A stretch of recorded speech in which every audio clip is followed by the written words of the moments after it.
இன்றைக்கி ஒரு painting video பார்த்துருவோமா. இந்த ஸ்கெட்ச் புக் வந்து ரீசெண்டாக ஒரு ஸ்டேஷ்னரி ஷாப்பில் வாங்கியிருந்தேன். 270 GSM and A5 size around ஒரு 200 கிட்ட வந்துருந்துச்சு. ஷீட்டுமே திக்காக இருக்குது.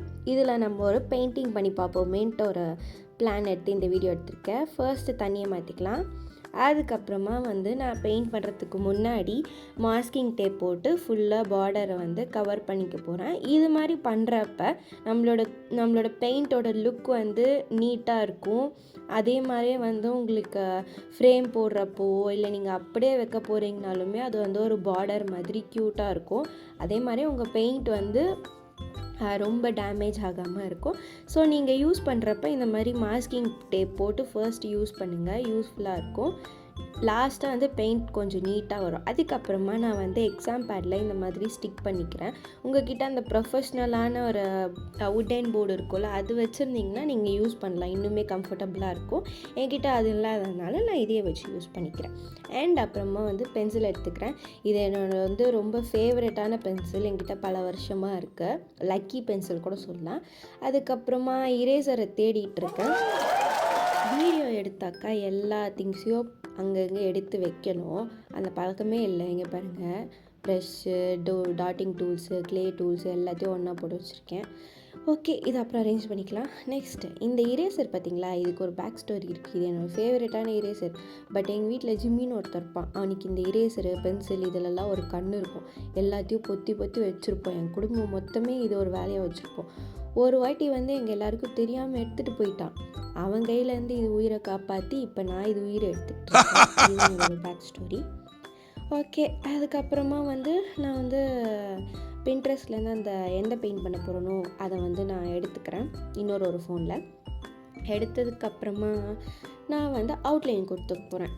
நீங்கள் வந்து எவ்வளோ பெரிய ஆர்டிஸ்ட்டாக இருந்தாலும் சரி, பிகினராக இருந்தாலும் சரி, ஃபஸ்ட்டு யோசிக்காதீங்க. சில பேர்லாம் வந்து ரொம்ப ப்ரொஃபஷ்னலாக இருக்கவங்க, அவங்க எடுத்தோடனே அவுட்லைன்லாம் பண்ணாமல் அப்படியே வந்து பெயிண்ட் ப்ரஷ் வச்சு அவங்க வந்து வரைவாங்க. அந்தளவுக்குலாம் நமக்கு நம்ம இன்னும் பெரிய ஆளுங்களாகல. ஸோ பிகினராக இருந்திங்கன்னா அச்சோ நம்ம வரைய போகிறோம், நம்ம வந்து ஃபஸ்ட் அவுட்லைன் கொடுக்குறோமே அப்படிலாம் வந்து உங்களுக்கு அந்த கில்ட்டெலாம் இருக்கவே வேண்டாம்.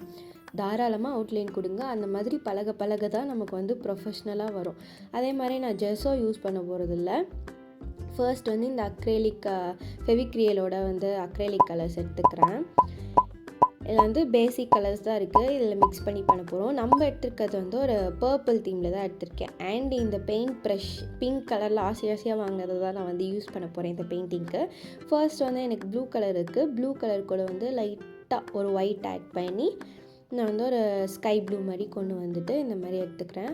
ஆக்சுவலாக நான் வந்து பெயிண்ட் பண்ணி ரொம்ப நாள் ஆயிடுச்சு, பல காலங்கள் ஆயிடுச்சு. எப்படி வரப்போகுதுன்னு எனக்கு தெரியல. அதுவும் இது வந்து அக்ரேலிக் பெயிண்ட்டு, கொஞ்சம் பார்த்து தான் பண்ண முடியும். எனக்கு தெரிஞ்ச மாதிரி நான் ஏதோ பண்ணிகிட்ருக்கேன், ஏதோ கலர் மிக்ஸ் பண்ணி நான் பாட்டுக்கு பண்ணிகிட்ருக்கேன். சரி, இன்றைக்கி என்ன கதை பேசலாம்? ஓகே, நான் வந்து என்னோடய ட்ராயிங் ஜேர்னி எப்படி ஸ்டார்ட் ஆச்சுன்னு சொல்கிறேன். ஒரு செகண்ட் ஸ்டாண்டர்ட் படிக்கிறப்ப எங்கள் அம்மா வந்து நீ பாட்டு கிளாஸ் போ, நீ டான்ஸ் கிளாஸ் போ, கற்றுக்கோ அப்படின்னு சொல்லிட்டு என்ன பண்ணாங்கன்னா, அந்த சரஸ்வதி பூஜை வரும்ல, அப்போ எடுத்துகிட்டு போய் என்னை வந்து பாட்டு கிளாஸில் உட்கார வச்சுட்டாங்க. எனக்கு வந்து 3rd ஃப்ளோரில் வந்து ட்ராயிங் கிளாஸ் எடுக்கிறாங்கன்னு சொல்லிட்டு பசங்க சொல்லிட்டு இருந்தாங்க. நம்ம என்ன ட்ராயிங் கிளாஸ் எடுக்கிறப்ப நம்ம ஏன் பாட்டு கிளாஸ்க்கு போகணும்னு சொல்லிட்டு நான் என்ன பண்ணிட்டேன்னா, எங்கள் அம்மா என்னை விட்டுட்டு போனதுக்கப்புறமா நான் போய் 3rd ஃப்ளோர் ஏறி போய் நான் ட்ராயிங் கிளாஸ் ஜாயின் பண்ணியிருக்கேன் சார் அப்படின்னு சொல்லிட்டு போய் உட்காந்துட்டேன். அந்த சார் வந்து கேட்குறாரு, நீ எதுவுமே எடுத்துகிட்டு வரலையாம்மா, நோட்டு பென்சில் எதுவுமே? இல்லை சார், மறந்து வந்துட்டேன் அப்படின்னு சொல்லிட்டேன். அவர் என்ன பண்ணார்னா, ஒரு A4 ஷீட்டு, அப்புறம் ஒரு பென்சிலு, ஒரு இரேசரு இதெல்லாம் ரெடி பண்ணி கொடுத்து ஃபர்ஸ்ட் வந்து வரைகிறதுக்கு நான் கற்றுக்கிறேன். அப்போ தான் எனக்கு வந்து அவ்வளோ இன்ட்ரெஸ்ட் மற்ற எல்லாத்துலேயும் விட எனக்கு வந்து ட்ராயிங் பெயிண்டிங்னால் எனக்கு செகண்ட் ஸ்டாண்டர்ட்லேயே அவ்வளோ இன்ட்ரெஸ்ட் வந்துச்சு. அப்புறமா வந்து அன்றைக்கி முடிச்சுட்டு வீட்டுக்கு போகிறேன். வீட்டுக்கு போனதுக்கப்புறம் எங்கள் அம்மா கிட்டே நான் ஆசையாக அந்த ஃபஸ்ட்டு நம்ம எல்லோரும் என்ன வரைவோம், அந்த ஒரு கூரை வீடு மாதிரி வரைவோம்ல, அதை எடுத்துகிட்டு போய் காட்டுறேன். அம்மா இங்கே பார்த்தீங்களா, நான் எவ்வளோ அழகாக வரைஞ்சிருக்கேன் அப்படின்னு. எங்கள் அம்மாவுக்கு ஒரே ஷாக்கு. அடியே, நான் உன்னை வந்து பாட்டு கிளாஸில் தானே போய் உட்கார வச்சேன், நீ எதுக்கு ட்ராயிங் கிளாஸ் போனேன்? பாட்டு கிளாஸ்லாம் எவன் போவான், எனக்கு ட்ராயிங் தான் பிடிச்சிருக்கு, நான் ட்ராயிங் கிளாஸ் தான் போவேன் அப்படின்னு சொல்லிட்டேன். எங்கள் அம்மா மண்டையிலே அடித்து கஷ்டப்பட்டு காசு கட்டுறதுனால நீ வந்து ட்ராயிங் கிளாஸ் போறியா, நீ வீட்டில் உட்காந்து ட்ராயிங் பண்ணு முதல்ல நீ பாட்டு கிளாஸ் போ அப்படின்னு சொல்லிட்டு பாட்டு கிளாஸே சேர்த்து விட்டாங்க. ஆனாலும் நான் என்ன பண்ணுவேன்னா, சாட்டர்டே சண்டே தான் கிளாஸ் இருக்குமா, பாட்டு கிளாஸ் முடிஞ்சதுக்கப்புறம் ஸ்ட்ரெயிட்டாக போய் ட்ராயிங் கிளாஸில் உட்காந்துருவேன். அங்கே இருக்க அண்ணாங்க அக்காங்க கூடலாம் வந்து நான் பாட்டுக்கு அவங்க வரைஞ்சது, அவங்க எப்படி வரைஞ்சாங்க, என்னென்ன மெட்டீரியல் யூஸ் பண்ணுறாங்க, இதெல்லாம் வந்து அப்படியே கேதர் பண்ணிப்பேன். கேதர் பண்ணதுக்கப்புறமா எங்கள் வீட்டுக்கு போய் அடம் பிடிப்பேன். எனக்கு இந்த கலர் வாங்கி தாங்க, எனக்கு இந்த கலர் பென்சில், எனக்கு க்ரையான்ஸ் வேணும், எனக்கு பெயிண்ட் வேணும் அப்படின்னு சொல்லிட்டு அடம் பிடிச்சி டெய்லியும் படிக்கிறேனோ இல்லையோ, ஆனால் வந்து ஒரு ட்ராயிங்கோ ஒரு எல்லாத்தையுமே வந்து நான் வரைஞ்சி ப்ராக்டிஸ் பண்ண ஆரம்பித்தேன். பட் அந்த டைம்லலாம் நம்மக்கிட்ட ஃபோன்லாம் கிடையாதுல்ல. ஸோ இந்த புக்கில் வர கார்ட்டூன் பிக்சரு, நம்ம ஸ்கூல் புக்கில் வர திங்ஸ்லாம் இருக்குல்ல, அதெல்லாம் வந்து சும்மா அப்படியே ப்ராக்டிஸ் பண்ணி அப்படியே இந்த ட்ராயிங் ஸ்கில்ஸை வந்து நான் வளர்த்துக்கிட்டேன். அந்தளவுக்கு நான் வந்து பெரிய ஆர்டிஸ்ட்லாம் கிடையாது. பட் ஓகே, ஒன்றுமே தெரியாமல் ஓரளவுக்கு நல்லா வரைவேன், அந்த மாதிரி தான். அதுக்கப்புறம் தான் வந்து என்னோடய ட்ராயிங் ஜேர்னி வந்து ஸ்டார்ட் ஆச்சு. பட் நான் வந்து அப்போ வரைஞ்ச ட்ராயிங்ஸ்லாம் வந்து நான் எடுத்தே வைக்க மாட்டேன். வரைஞ்சி அப்படியே தூக்கி போட்டுருவேன் குப்பையில். அதை வந்து ஒரு எடுத்து வைக்கணும் அந்த ஒரு மைண்ட் செட்லாம் இல்லை, நம்மளுக்கு வரையணும் அப்படி தான் இருந்துச்சு. இப்போ வந்து யோசிக்கிறேன், ஐயோ நம்ம எவ்வளோ வரைஞ்சோம், அதெல்லாம் எடுத்து வச்சுருந்தா ஒரு மெமரிஸாக இருந்திருக்குமே அப்படின்னு சொல்லிட்டு. இப்போ இந்த வீடியோ யாருன்னா குட்டீஸ் பார்த்துட்டு இருந்தீங்கன்னா, உங்களோட ட்ராயிங் நீங்கள் எப்படி வரைஞ்சாலும் சரி, அதை வந்து ஒரு ஃபைல் மாதிரி வாங்கி அதில் வந்து சேவ் பண்ணி வச்சுக்கோங்க. நீங்கள் ரொம்ப நாள் ஒரு பெரிய பசங்களாக ஆனதுக்கப்புறம் பார்க்குறப்ப உங்களோட ஸ்கில்ஸ் வந்து எவ்வளோ டெவலப் ஆகிருக்கு, நீங்கள் எவ்வளோ நாலேஜ் கேதர் பண்ணியிருக்கீங்க, அது எல்லாமே வந்து உங்களோட அந்த ஜேர்னி பார்த்தாலே தெரிஞ்சிடும். அதே மாதிரி ஹாப்பியாகவும் இருக்கும். இதுதான் வந்து என்னோடய குட்டி ஒரு ஜேர்னி ட்ராயிங் பின்னாடி இருக்கிறதுக்கு. அதுக்கப்புறம் வந்து ஸ்கூலில் வந்து நிறைய இந்த ட்ராயிங் காம்படிஷன்லாம் வரும்ல, அதே மாதிரி எவ்வளோ காம்படிஷன் வந்தாலும் எனக்கு பிடிச்சது 2 தான். நமக்கு இந்த பேச்சு போட்டி, கட்டுரை போட்டி இதெல்லாம் நமக்கு வரவே வராது. ஸோ நமக்கு தெரிஞ்சது இந்த சயின்ஸ் ப்ராஜெக்ட் இருக்கும் பார்த்திங்களா, அது ஒன்று சேர்ந்துருவேன். அதுக்கப்புறமா வந்து இந்த ட்ராயிங் காம்படிஷன், இது 2 தான். ஸோ இது 2த்தில் எது வந்தாலுமே அதில் போய் ஜாயின் பண்ணிட்டு அதில் ஏதாச்சும் ஒரு ஃபஸ்ட் ப்ரைஸோ, செகண்ட் ப்ரைஸோ, தேர்ட் ப்ரைஸோ, இல்லை பார்ட்டிசிபேஷன் சர்டிஃபிகேட்டோ ஏதோ ஒன்று வாங்கிடுவேன். அதுவே நமக்கு போதும். இப்போ வரைக்கும் கிட்டத்தட்ட ஒரு 50 சர்டிஃபிகேட் வச்சுருப்பேன்னு நினைக்கிறேன் ட்ராயிங் காம்படிஷன் கலந்துக்கிட்டு. பட் அது எனக்கு அதை எங்கேயுமே வந்து நான் யூஸ் பண்ணதே இல்லை இது வரைக்கும். அப்படியே ஒரு பொக்கிஷமாக வச்சுருக்கேன். இன்னுமே அந்த சர்டிஃபிகேட்லாம் பார்த்தா, ஓ நம்ம எவ்வளோ பெரிய ஆர்டிஸ்ட்டாக இருந்திருக்கோம்ல அப்படின்னு சொல்லிட்டு நம்மளே வந்து மனசுக்குள்ளே பெருமையாக நினச்சிக்க வேண்டியதான். எங்கள் அம்மாலாம் கேட்பாங்க, இதெல்லாம் வரைஞ்சி நீ என்ன பண்ண போகிற அப்படின்னு சொல்லிட்டு. ஆனால் கைஸ், நம்ம ஊரில், அதாவது நம்ம கண்ட்ரியில் வந்து ஆர்டிஸ்ட்க்கு அந்தளவுக்கு ஒரு ஃபேமோ, அந்தளவுக்கு ஒரு என்கரேஜ்மெண்ட்டு ஒரு எதுவுமே கிடையாது. பட் நீங்கள் ஃபாரின் கண்ட்ரீஸ்லாம் போனீங்கன்னா ஒரு ஆர்ட்க்கு வந்து அவ்வளோ ரெஸ்பெக்ட் பண்ணுவாங்க, அவ்வளோ ஒரு மதிப்பாங்க, அந்த ஆர்ட்டை ரசிப்பாங்க. பட் நம்ம ஊர்லலாம் நீ என்ன உட்காந்து கலர் பண்ணிக்கிட்டு இருக்க, 7 கடந்த வயசாச்சு, வேலைக்கு போகாமல் உட்காந்து கிறுக்கிட்டு இருக்க அப்படின்னு கேள்வி கேட்பாங்க. இப்போ கூட நான் இந்த யூடியூப் சேனலுக்கு பண்ணுறதுக்கு ஒழுங்காக நீ கவர்மெண்ட் எக்ஸாம் படித்து எழுதி ஒரு விஏஓவோ இல்லை ஒரு கவர்மெண்ட் ஜாப் போக வேண்டியதானே, உன்னை யார் இதெல்லாம் வரைஞ்சிக்கிட்டு இருக்க சொல்கிறா, குழந்தையா நீ அப்படின்னு கேட்குறாங்க. பட் எனக்கு இதான் பிடிச்சிருக்கு, ஸோ நான் இதான் பண்ணுவேன் அப்படின்னு சொல்லிட்டு நின்ட்டேன். இதோட ஒரு ரிலாக்ஸேஷனே தெரிய மாட்டேங்குது கைஸ் யாருக்குமே. நம்மளும் ஃபாரின் கண்ட்ரியில் இருந்திருக்கலாம், இங்கே இருந்து ஒன்றுமே இவங்கெல்லாம் மதிக்கவே மாட்டுறாங்க ஒரு ஆர்ட்டை. நீங்கள் ஆர்ட்டெல்லாம் ரசிப்பீங்கன்னா மறக்காமல் கமெண்ட் பண்ணுங்கள். அண்ட் இதே மாதிரி குட்டி குட்டியாக கதை பேசலாம், இல்லை நீங்களோ எனக்கு தெரிஞ்சதை நான் உங்களுக்கு சொல்லித்தர மாதிரி நீங்களும் வந்து கற்றுக்கோங்க.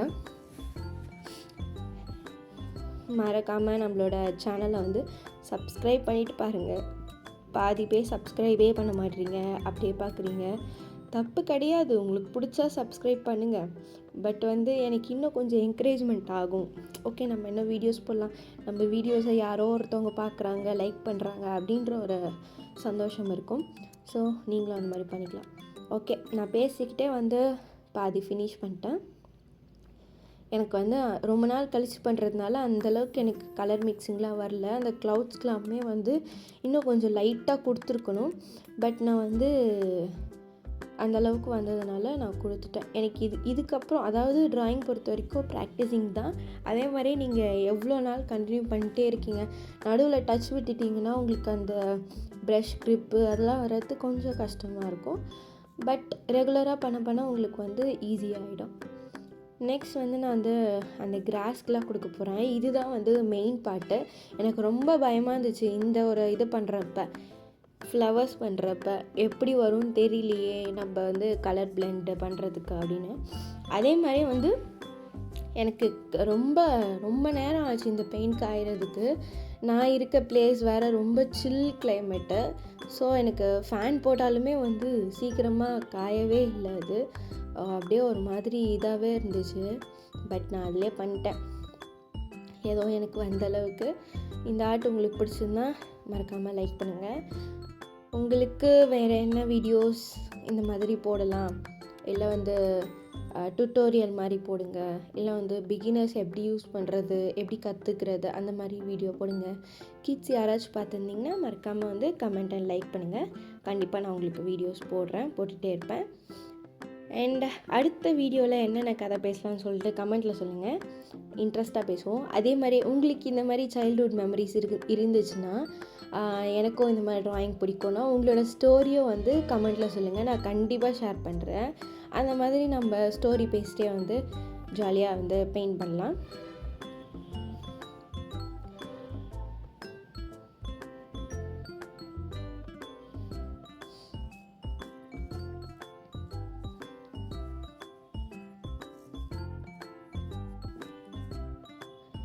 இதுக்கப்புறமா நான் ஒரு க்ரீன் கலர் வச்சு லீஃப் மாதிரிலாம் கொடுத்துக்கிறேன். ஃபர்ஸ்ட்டு பார்க்குறது கொஞ்சம் இன்னும் ஏதோ ஒன்று பண்ணிகிட்டு இருக்க மாதிரி இருக்கும்.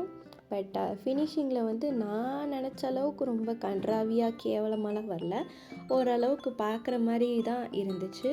ஆக்சுவலாக இந்த பெயிண்ட் வந்து நான் முடிச்சுட்டு வந்து என்னோடய வாட்ஸ்அப்பில் வந்து ஸ்டேட்டஸ் வச்சுருந்தேன், இன்ஸ்டாவில் வந்து ஸ்டோரி வச்சுருந்தேன். என்னோடய இன்ஸ்டாகிராம் ஐடி ஃபாலோ பண்ணலைன்னா மறக்காம அதையும் ஃபாலோ பண்ணிக்கோங்க, கீழே டேக் பண்ணுறேன். ஸோ இந்த மாதிரி ஸ்டோரி வச்சப்போ என்னோடய காலேஜ் மேட் ஒருத்தி இரு சூப்பராக இருக்கே, இரு நான் வந்து உன்னோட பெயிண்டிங்கை நான் டிபியில் வைக்கிறேன், எல்லோரும் கேட்பாங்க அப்படின்னு சொல்லிட்டு டிபியில் வச்சுருக்கா. இன்னும் அவள் இந்த மாதிரி உங்களுக்கும் சப்போர்ட் பண்ணுற ஃப்ரெண்ட்ஸ்லாம் இருந்தாங்கன்னா எவ்வளோ நல்லாயிருக்கும்ல.